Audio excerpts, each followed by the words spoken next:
What's going on, everybody? Welcome back to Love Lifts It. I'm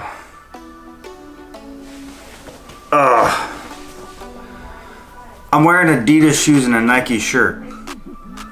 I can't do it. Roll the intro. I'll be right back.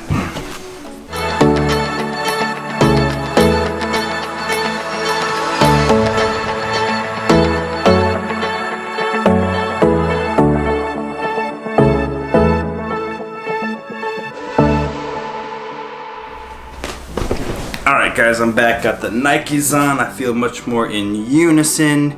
Let me know in the comments below, can you do Nikes and Adidas together? Because I feel like if I do that, I'm cheating on one and I can never figure out which one I want.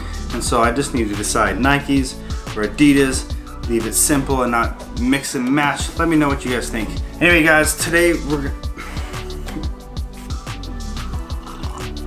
it's better. Today we're gonna talk about what type of cardio you should be doing to get lean, to get shredded, which one is best. It's a wide topic. There's a lot of different schools of thought. There's a lot of different opinions on this, but I will say the market is always shifting from one diet to another diet, from one type of workout to another type of workout. And my advice to you is don't just go with the fad, don't go with the mass just because that's the direction they're going.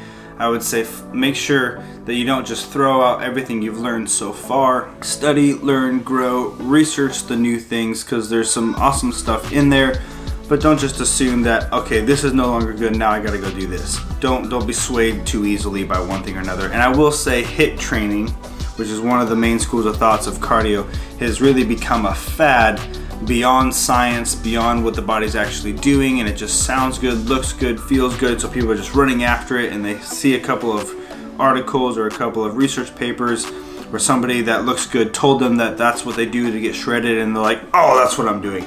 But that's just not the case. It's not what's happening to the body. Let's break down HIIT training and LISS training. HIIT training is high intensity interval training, meaning that you're going as hard as you possibly can for anywhere from 10 to 40 seconds, trying to achieve an 80 to a 95% of your maximum heart rate, and then letting your body recover for 1 minute to 2 minutes, fully recover, and then repeating that cycle anywhere from 5 to 12 times, somewhere in there, kind of hitting the 10 to 20 minute mark for the cardio session.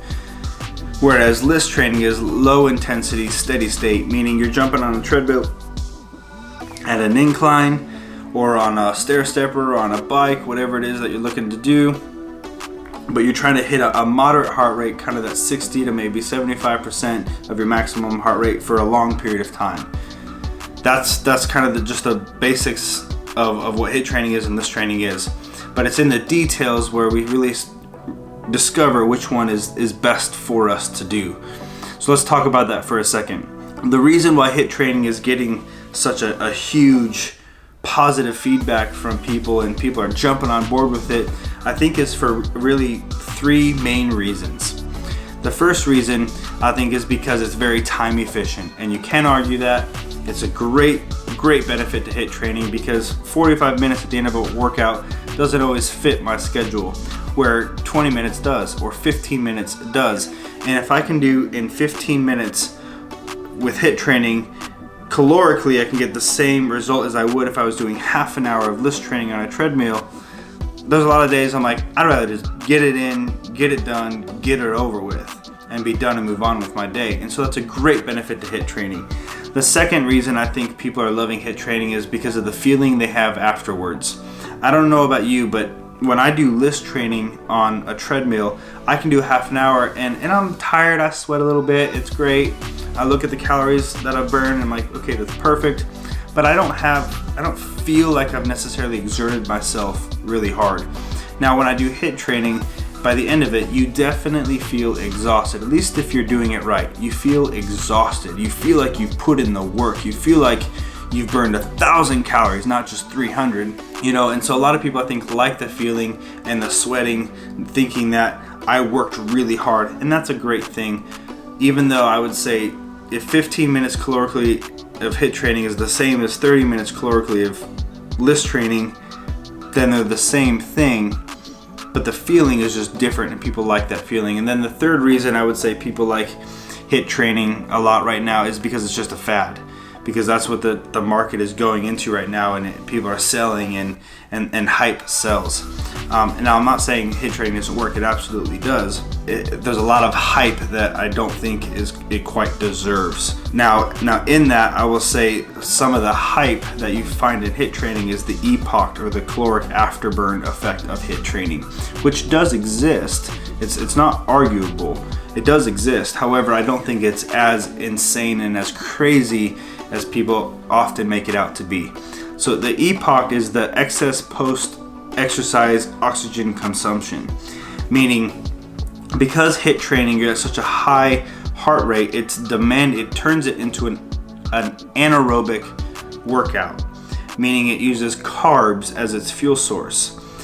But being at an oxygen debt, because when you breathe, oxygen combines to the carbohydrates to then shuttle them to be used as a fuel source. At the end of the workout, you're at an oxygen debt, and your body's needing to replace all that oxygen. And so as you're breathing, the body is burning more calories, and the more calories you burn, the more potential you have to be at a deficit, as long as your diet is on point. Now I gotta make this disclaimer, and you have to listen to me right now. There is no amount of cardio, HIIT or LISS or anything else, that will undo a poor diet.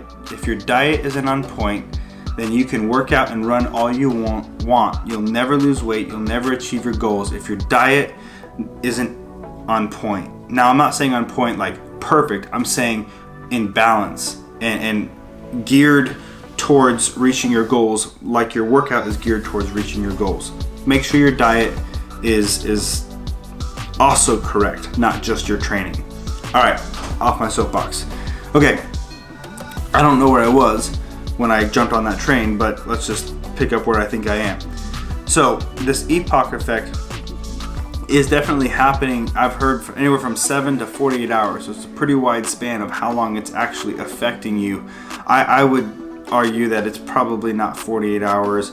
I would say it's much less than that, but there's a lot of different studies that say a lot of different things. But when you look at HIIT training compared to LISS training, you really don't see calorically much of a difference. And the reason for that is because now if you're doing 20 minutes of LISS training and you're doing 20 minutes of HIIT training, yes, the HIIT training is going to win, because you're burning more calories in 20 minutes of HIIT than you are 20 minutes of LISS.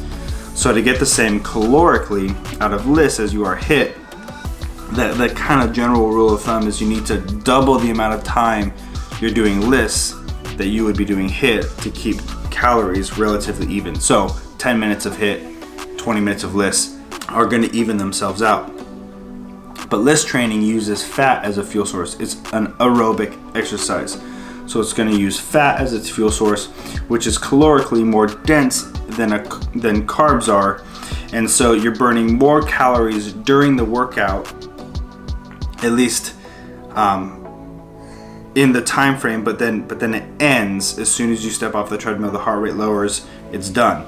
Now you've burned more calories in that session because you used a calorically more dense fuel source than you are with HIIT, where HIIT is going to burn calories during the workout, but then it's going to burn calories after the workout as well for a period of time.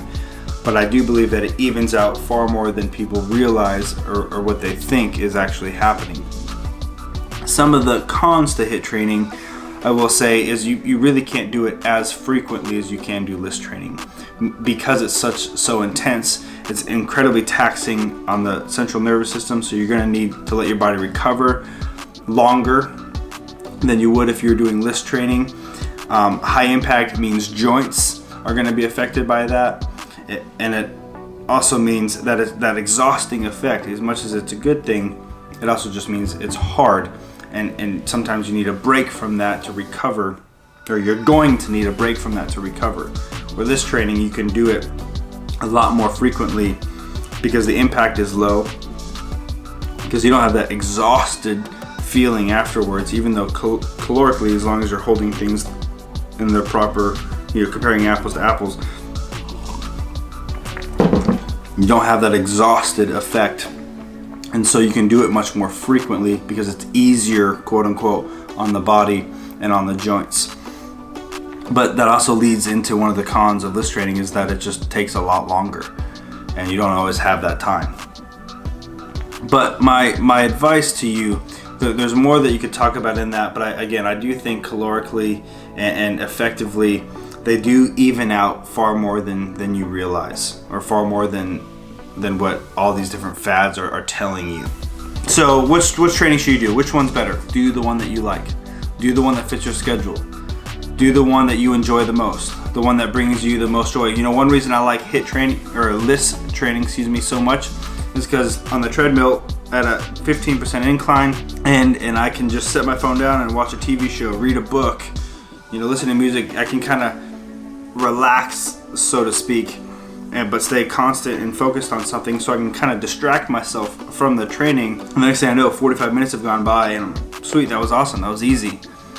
Where HIIT training obviously requires you to be a lot more focused and engaged, which again isn't a bad thing, you know, but sometimes it's just nice to change things up a little bit. My real suggestion to you is mix in both. Do both.